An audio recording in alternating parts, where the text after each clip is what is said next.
అభయ్ నవీన్ అన్న ఎలిమినేట్ అయ్యిండు. అది రెడ్ కార్డ్ వల్ల కాదు. దేనికి? వై? ఏక్ మినిట్, గూగుల్కే పూచింగే, గూగుల్ని అడుగుదాం. గూగుల్ తల్లి, అభయ్ నవీన్ అన్న ఎందుకు ఎలిమినేట్ అయ్యిండో చెప్పమ్మా. తాను తవ్వుకున్న గొయ్యిలో తానే పడ్డాడు. ఓ, ఇంగ్లీష్లో చెప్పు. He fell into the pit he had dug. Okay, అంటే ఇది ఎఫెక్ట్ ఇచ్చిందంటో, అంతేనా? నువ్వు సప్పుడు చేయవి, నీకు అంతే ఇచ్చిన నేను. ఓకే, అభయ్ నవీన్ అన్న ఎలిమినేట్ అవ్వడానికి అసలు కారణం ఏంటి తెలుసా? మొన్న ఓ రోజు నామినేషన్లు అప్పుడు నువ్వైతవా నేనైతే నాన్న పంచాయతీ జరుగుతున్నప్పుడు నిఖిలు అభయ్ ఇద్దరు చీఫ్లలో ఏ చీఫ్ నామినేషన్లకు పోతాడు అన్నప్పుడు ఇడిచిపెట్టరా రే, అరే ఓ ఇడిచిపెట్టరా రే, పోరా అరే, నేను ఒకసారి పోయి చెక్ చేసుకొని వస్తారా. ఇంకొకసారి బిగ్ బాస్ హౌస్లో అంటే ఈ సీజన్ 8లో ఎవరు కూడా చెక్కింగ్ కోసం అని చెప్పి నామినేషన్లకు పోరు. యాక్చువల్లీ రాక నామినేషన్లకు వచ్చే అభయ్ అన్న అసొంటప్పుడు జర జాగ్రత్తగా పైలంగా పదిలంగా అట్లా మెల్లగా ఇటుకపై ఇటుక పెట్టి ఇల్లు కట్టినట్టు గులాబీ మొక్కకు అంటుకట్టి అంత జాగ్రత్తగా ఉండి మంచి పేరు సంపాదించుకొని టాస్క్లో బాగా పర్ఫామ్ చేస్తే విపరీతంగా ఓట్లు పడి ఆ ఓటు బ్యాంక్ అనేది కంటిన్యూ అయ్యి కంప్లీట్గా సీజన్ అయిపోయేదాకా ఉండి సిద్దిపేటకు మళ్ళీ ఇంకొక బిగ్ బాస్ కప్పు పట్టుకుని పోయేటోడు. అవునా కదా? మంచి కంటెస్టెంట్ అనుకున్నాం, బాగా ఆడుతుండ అనుకున్నాం, బాగా మాట్లాడుతుండ అనుకున్నాం. నామినేషన్ల పాయింట్లు పెట్టాలంటే అభయ్ నవీన్ ఒక్కడే. ఎందుకంటే అభయ్ నవీన్ వితౌట్ భయం, ఆ భయం అసలు ఆ భయమే లేకుండా, అండ్ నవీన్ అంటే నవీనంగా అంటే చాలా బాగా కొత్తగా నీట్గా జాగ్రత్తగా పేర్చి కూర్చి అసలు ఎందుకు నామినేషన్ అనే ప్రాసెస్ ఉన్నది, ఆ నామినేషన్ ప్రాసెస్ని ఎట్లా వాడాలి అని అంత జాగ్రత్తగా ఆలోచించగలిగిన వ్యక్తి. అంటే బిగ్ బాస్లో నామినేషన్ అనే ప్రాసెస్ దాని యొక్క మీనింగ్నే అద్భుతంగా చెప్పిండు. First of all first nomination అంటే ఇంట్లోకి వెళ్ళి బయటకు పంపే ప్రక్రియ. కాబట్టి నాకు ఈ ఇంట్లో నాతో గొడవ అవ్వడం అవసరం లేదు. ఎవరితో గొడవ అయినా ఏదైనా ఈ పర్సను ఈ హౌస్కి అనర్హుడు అని నాకు అనిపిస్తే నేను ఏ పాయింట్లో అయినా మాట్లాడతా, ఏ పాయింట్లో నామినేట్ చేస్తా అని ఒక కొత్త అర్థాన్ని అభయ్ నవీనంగా ఒక కొత్త అర్థాన్ని ఇచ్చి కడిగెత్తే బిగ్ బాస్ హౌస్లో నామినేషన్ అర్థం చేసుకున్నాడు కానీ బిగ్ బాస్ని అర్థం చేసుకోలే. బిగ్ బాస్ వాళ్ళ ఇంట్లో కాడికి వెళ్ళి తిట్టే దెబ్బకి అఫ్కోర్స్ రెడ్ కార్డ్ ఇచ్చి పంపించేయచ్చు, బాగుండేది, అంటే కొత్తగా ఉండేది టీఆర్పీ ప్రకారంగా.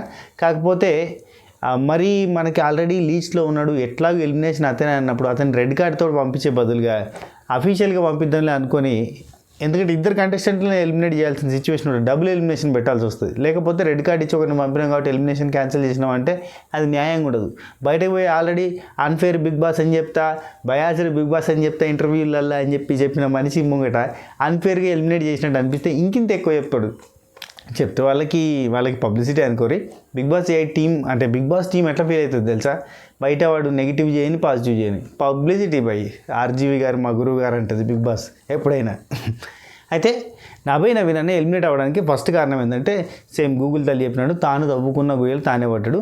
అసలు ఇంతవరకు ఒక్కసారి కూడా నామినేషన్కి రానప్పుడు అతను నామినేషన్కి రావడానికి రిస్క్ చేసేది కాకుండా, ఎందుకంటే నిఖిల్ ఆల్రెడీ 2 times నామినేషన్లో నుంచి సేవ్ అయింది కాబట్టి అతను ఈజీగా సేవ్ అవుతాడని అర్థమైనప్పుడు అతనితో కంపారిటివ్లీ నువ్వు నామినేషన్లోకి రాకుండా ఉండాల్సింది ఉండే. ఇంకోటి వస్తేగిస్తే అసలు ఈ సీజన్ 8 సభ్యులు ఇంటిలో ఉన్న వాళ్ళంతా కూడా కొంచెం యూజ్ చేస్తలేరబ్బా. యాక్చువల్లీ ఆదిత్య ఓం అన్న పోయినసారి లీస్ట్లో ఉన్నాడు అండ్ తన పర్ఫార్మెన్స్ వైజ్ కూడా డల్గా ఉంది. అట్లాంటప్పుడు ఆదిత్య ఓం అన్న నామినేషన్లో పెడితే వీళ్ళు సేవ్ అవుతారు. ఆదిత్య ఓం అన్నకి రీజన్స్ లేవన్నట్టు, ఆదిత్య ఓం అన్న కడిగిన ముత్యం మెరిసైన వజ్రం అన్నట్టుగా ఆయనని ఒక్కరు కూడా నామినేట్ చేయలేదు. ఆయన సేఫ్గా ఉంటాడు. అట్నే ఇంకా 4 రోజులు పోతే ఆయన పర్ఫార్మెన్స్ చేస్తాడు, వీళ్ళకి మేకై కూర్చుంటాడు, అంతే, అంతకు మించి ఇంకేం లేదు. సరే, అయితే అభయ్ నవీన్ అన్న ఎలిమినేట్ కావడానికి అయింది ఏమంటూ చూడుర్రి. కర్ణుడి చావుకి కారణాలు 1,00,000 ఏదో ఉంటుంది.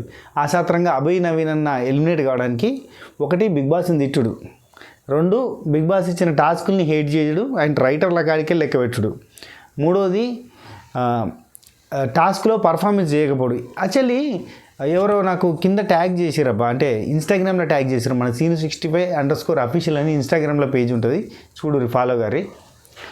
అయితే అందులో మనకి ఒకరు ట్యాగ్ చేసింది మెన్షన్ చేసింది ఏంటంటే శివబాలాజీ అన్న బిగ్ బాస్ని తిడితే హీరో అయిండు, విన్నర్ అయిండు. శివాజీ అన్న బిగ్ బాస్ని తిడితే ఆయన తోపు తురుంకాన్ అన్నారు. అసలు రీసెంట్లీ అతను లేకపోతే ఆ సీజనే వేస్ట్ అని చెప్పి కూడా కామెంట్లు వేస్తున్నారు అని చెప్పి నా గురించి పెట్టినట్టు.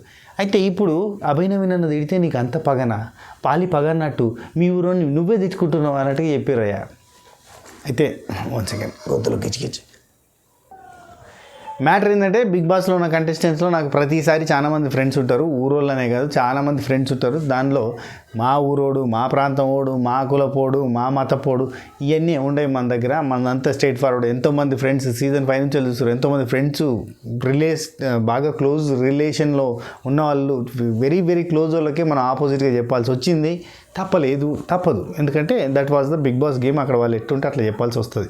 సెకండ్ థింగ్, అభయ్ నవీన్ అన్న శివ బాలాజీతో కానీ శివాజీ గారితో కానీ పోల్చినప్పుడు నేను ఒకటి చెప్తా. అక్కడ ఉన్నది ఇక్కడ లోపించింది ఏంటంటే అభయ్ నవీన్ అన్న ఫస్ట్ వీక్లో ఉన్నట్టో సెకండ్ వీక్లో ఉన్నట్టో ఉండింటే ఈ వీకు నిజంగా సేవ్ అయ్యేటోడు. ఫస్ట్ వీక్ సెకండ్ వీక్లో అభయ్ నవీన్ అన్న ఉన్న తీరు వేరు, ఇప్పుడున్న తీరు వేరు కంప్లీట్గా. అయితే సోనియాతో కూర్చోవడం సొల్లు పెట్టుకుంటూ కూర్చోవడం తప్ప టాస్క్ల పరంగా పర్ఫార్మెన్స్ పరంగా ఎక్కడ కనిపించలేదు. అండ్ ఈ వారం అద్భుతమైన టాస్క్ అంటే నిన్ను నువ్వు నిరూపించుకొని ఫ్యాన్డమ్ ఏర్పడే ఒక టాస్క్ ఇది. ఇటువంటి టాస్క్లు ఆడినప్పుడు ఫ్యాన్స్ ఏర్పడతారు నిజంగా. లిటరలీ బాగా విపరీతమైన అటాచ్మెంట్. ఇప్పుడు ప్రేరణకి యష్మికి వచ్చినట్టుగా ఓ అటాచ్మెంట్ వస్తుంది. పృథ్వీ మీద పెరిగినట్టు ఒక హేట్రెడ్ పెరుగుతుంది. అండ్ పృథ్వీ సైడ్ కూడా కొంతమంది పాజిటివ్ వచ్చి యాడ్ అయ్యేటోళ్ళు ఉంటారు. నిఖిల్ లాగా నాగమణికంట మీద కన్సర్న్ వచ్చినట్టు ఏవో సాబ్ మీద అసలు ఏవో సాబ్ ఇంతవరకు మనం కనీసం మార్క్ పెట్టలేదు బిగ్ బాస్లో. అసలు ఇతను ఉన్నాడు అన్న మార్క్ రాలేదు. అట్లాంటిది ఏవో సాబ్ నిరూపించుకున్నాడు. అట్లాంటి టాస్క్లో బంగారం అసలు టాస్క్లో అతను పర్ఫార్మెన్స్ చేయలేదు. అది నెగిటివ్ అయిపోయింది. సో ఇక్కడ ఎవరు ఏం చేయలేరు. శివబాలాజీ అన్నకి శివాజీ అన్నకు ఉంది ఏంటంటే చెయ్యి రీపోయినటువంటి సిచ్యువేషన్, అంటే చెయ్యి బెనికి ఉండదొలిగి అంటే డిస్లొకేట్ అయినప్పుడు కూడా ఆయన పర్ఫార్మెన్స్ ఇచ్చిండు. ఒంటి చేత్తో పర్ఫార్మెన్స్ ఇవ్వడానికి ప్రయత్నం చేసిండు. డల్లుగా ఉన్నా కానీ మాటలతో మాయ చేసిండు. డల్లుగా ఉన్న చెయ్యి పని చేయకపోయినా కానీ ఆయన ఒక చేయితో ఉన్నా కానీ మిగతా టీం అందరినీ నడిపించడానికి వ్యూహ రచన స్ట్రాటజికల్ వ్యూస్ ఆలోచించిండు, స్ట్రాటజీస్ వేసిండు, టాక్టికల్స్ అంటే పన్నాగలు అనదు కానీ ఎత్తుగడలు వేసిండు. అట్లాంటివి వేసి ముందుకు నడిపించే ప్రయత్నం చేసిండు. అట్లా ఏదో ఒక రకంగా తను ఆటగాడిగా లేనప్పుడు కోచ్గా నన్ను మారిండు. అట్లన్నా నువ్వు ఏదైనా పేరు తెచ్చుకున్నావు లేదు కదా. నువ్వు ఆడపోతే నీ టీం వాళ్ళు ఆడుతుంటే ఏడ్చిపెట్టు అంటే అదంతా నెగిటివ్ అవుతుంది. శివబాలాజీ గారితో కంప్లైంట్ చేయలేము. ఎందుకంటే శివబాలాజీ గారు అది సీజన్ మన తెలుగులో కొత్త. రెండోది ఆ సీజన్లో కొన్ని ఇన్సిడెంట్స్లో అతను చాలా యాంగర్ ఇష్యూస్ ఉన్నాయి అన్న పాయింట్ వచ్చింది. కోపిస్టి అన్న సెన్స్ పోయింది. ఇది బిగ్ బాస్ని తిట్టిండంటే ఒకసారి నీళ్ళు మంచి రాలేదు లోనావాలలో పెట్టినప్పుడు, పూణేలో పెట్టిరు హిందీ బిగ్ బాస్ జరిగే చోట. అక్కడ వాళ్ళకి ప్రాబ్లం వచ్చినప్పుడు రియాక్ట్ అయ్యిండు. ఆ తర్వాత కూడా చాలాసార్లు రియాక్ట్ అయ్యిండు, కోపానికి వచ్చిండు. కానీ ఆ టైంలో అదేంటంటే ఇప్పుడు పృథ్వీ అనేటోడు కోపానికి వచ్చిందంటే రెగ్యులర్ అన్నట్టు ఉంటుంది. అభయ్ అనేటోడు చాలా మ్యాన్లీగా ఉంటాడు, తెలివిగా ఉంటాడు, మెచ్యూర్డ్గా ఉంటాడు అన్నప్పుడు అతను కోపానికి వస్తే డైజెస్ట్ చేసుకోలేరు బిగ్ బాస్ అయినా ఆడియన్స్ అయినా. అట్లా ఉంటుంది అన్నట్టు.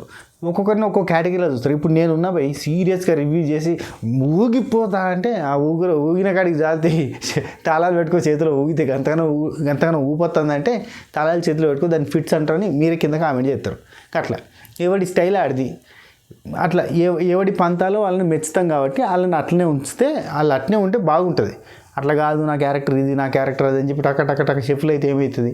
మహేష్ విట్ట అని అద్భుతమైన ఆర్టిస్టు అండ్ యూట్యూబ్లో వీడియోలు చేస్తున్న దగ్గర నుంచి సినిమా ఆర్టిస్ట్గా బిజీగా అయిపోయాడు. ఆ టైంలో మనకి బిగ్ బాస్లోకి వచ్చిండు.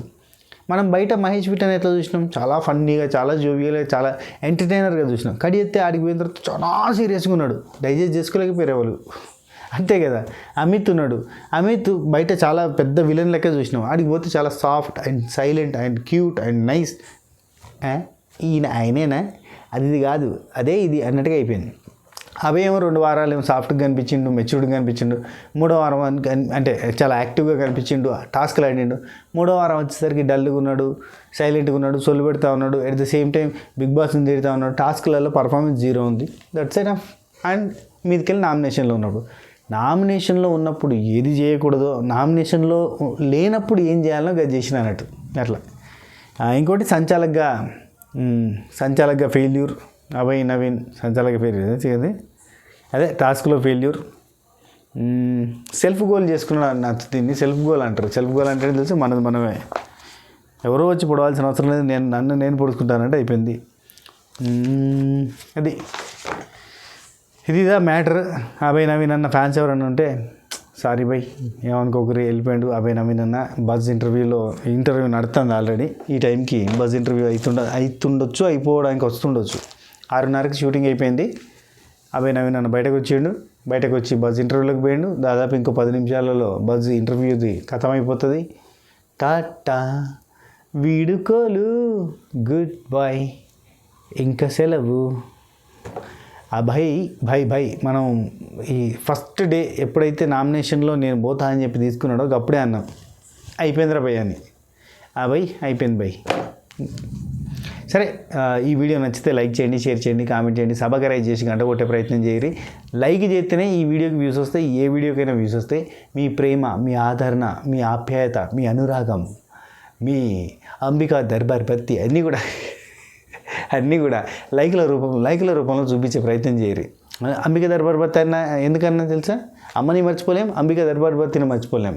అందుకే చెప్పినటువంటి కంపారిజన్. ఓకే, అది మీ ఆప్యాయత అంతా కూడా మీరు దయచేసి లైక్ల రూపంలో చూపించి మన ఛానల్ని వృద్ధి చెందడంలో హెల్ప్ చేయండి. ఓకే, ఇలా నాకు పికిల్స్ ఫోన్కి యూఎస్ నుంచి ఒక మెసేజ్ వచ్చింది. శ్రీనివాస్ ఉభయ కుషిలో పరి అని పెట్టిరబ్బా. నాకు ఆ పద వినంగా ఎంత ముద్దుగా అనిపించిందో. అరే బాబా, ఉభయ కుషిలో పరి ఎన్ని డేస్ అయిపోయింది లెటర్స్ రాసేటప్పుడు ఉభయ కుషిలో పరి అని చెప్పేసి రాసేది. అంటే ఇద్దరి క్షేమం కోరుకుంటూ అని అర్థం. ఇట్లాంటి క్రేజీ పదాలు ఎపిసోడ్కి ఒకటి మాట్లాడుకుందాం. మీకు తెలిసిన క్రేజీ అంటే పాతవి అప్పట్లో బాగా వాడేది ఇప్పుడు వాడతలేము అటువంటి పదాలు ఏమన్నా ఉంటే కింద పెట్టారబ్బా. చూసి అన్నులు అయిపోయింది అనిపించింది అబ్బా. ఉభయ కుషిలో పరి అని తెలుగులో కనబడేసరికి ఏమన్నా డైలాగ్ అన్నా, ఏమన్నా వర్డ్ పెట్టినామన్నా, ఎన్ని రోజులు అయిందన్నా అని మస్తు హ్యాపీ ఫీల్ అయినా. Thank you so much. Swathi పికిల్స్లో ఆర్డర్ చేసుకోవాలంటే తెలుసు కదా, www.swatipikils.com వెబ్సైట్లో పోతే మన ఐటమ్స్ అన్ని కనబడతాయి. ఇక కాంటాక్ట్ త్రూ చేసుకోవాలంటే కింద డిస్క్రిప్షన్లో మన వాట్సాప్ కాంటాక్ట్ ఉంటుంది. దానికి వచ్చి కూడా మీరు మెనూ రిక్వెస్ట్ అంటే హాయ్ అని పెడితే మెనూ వచ్చేస్తుంది, మీరు చూసి ఆర్డర్ చేసుకోవచ్చు. That's enough. ఉంటా, take care, tata, bye bye, నమస్తే.